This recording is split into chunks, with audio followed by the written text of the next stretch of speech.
Mbak, aku krungu jare sampean pinter bahasa Inggris toh. Lah aneh-aneh pertanyaan ini, mesti nggak teli. Bahasa Inggrisnya makan belut bola panjangnya apa, Mbak? Lah tenan ta? Sik rungokno gobokmu ya, jetokak takok ya. Lah nek ngerti ora mungkin tekok toh. Piye to iki jane? Ngono dadak digendahne toh.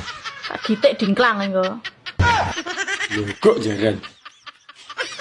Makan kuwi it, Lah nek belut. belut kuwi il, tulisane ELL. Yo. Bola kuwi bol. Lah nek panjang. Panjang kuwi long. Lah nek digabung dadi apa kuwi? Gabung dadi Ndang to iso apa ora? it. Itil bolong. Itil bo. Iso tenan apa ora jane? Mosok kuwi? Itil bolong. Itil bol. Oh, jar. Antene.